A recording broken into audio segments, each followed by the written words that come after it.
Do you know what it's like sometimes when you read a comic and you want it to be better than it actually is, and you try to convince yourself that it's really good when it's just quite average, mediocre? That's the experience I had with Batman number 34. It's number 34, isn't it? Yeah, from Tom King. I'm really liking Tom King at the moment, so perhaps I was trying to convince myself that it was good because, Tom King. But I got this wrong impression that Mr. King has taken a bit of a break this week with Batman. It's not a bad book. It's just that not much goes on. Not much is happening. And the panels are very, very big because the story is so porous. Well, not porous, just... well, it's set in a desert, and it is very much like a desert. There's little bits and pieces going on, but most of it is just a vast expanse of emptiness. Well, we got the cat and the bat in the desert, and they have a bit of a lover's tiff. Last issue they were very romantic, so this is back to reality, a bit of a tiff. So at least it's encapsulating the real dynamics of a proper relationship where things aren't perfect all the time and people do have little disagreements and little arguments. Kiss and make up later. But then they just have a sword fight with ninja types, and even the artwork there looks a bit bit blah, It's just kind of there. The colouring is nice. I do like the colouring here. And it's all about Talia al Ghul. So Batman's going to meet his ex, and there's a long drawn out fight with Batman and Catwoman quipping. So you never feel like there's any sort of danger here that these goons they're fighting are way beneath their own superhero level.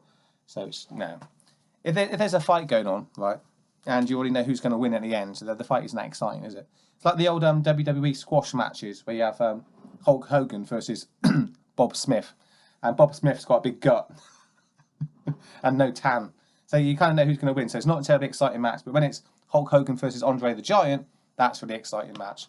So this is your Hulk Hogan versus Tom Smith with a big gut. So it's okay to see Hulk Hogan, but not that exciting, is it? And Superman turns up. He makes a special guest appearance, but he's not doing much. He has a bit of a chat with Damian, and then he flies off to Central City because he's got other things to do. Just leaving the kids hanging around and waiting. And Damian's waiting for his mum and Batman to finish their conversation. See what I mean by not much going on? Oh, this guy looks interesting. A new is he a villain or a hero? Damage. There's a new Smash in town. Damage.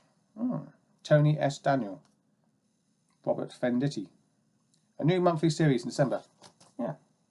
Does anybody know anything about this? I'm intrigued. It's done its job, I guess. Anyway, back to the book. They're actually just literally lying down now. There's so little going on, they're just having a bit of a nap. I'm looking forward to this as well. Call me a fool. I was burnt with the before Watchmen stuff. I'm probably going to be burnt again, aren't I, with that one.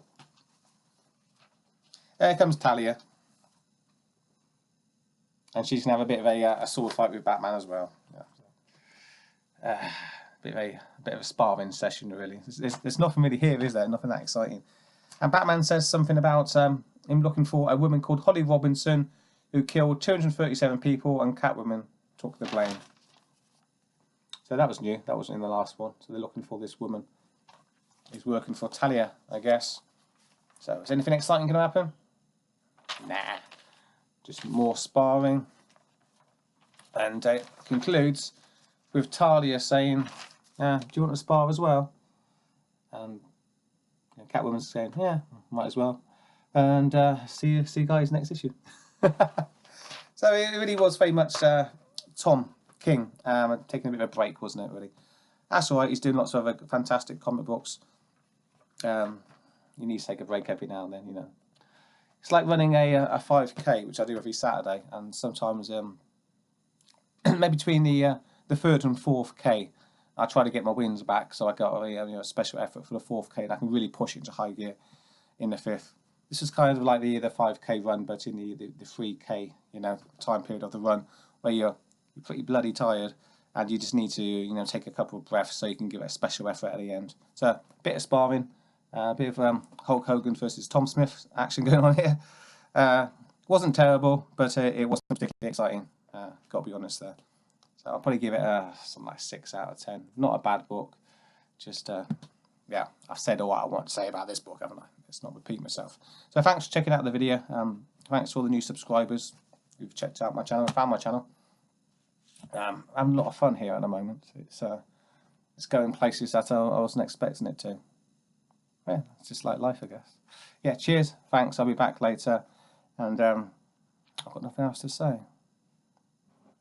That's how life ends, you know. Not with a bang. A final sip of coffee and a whimper. Where's your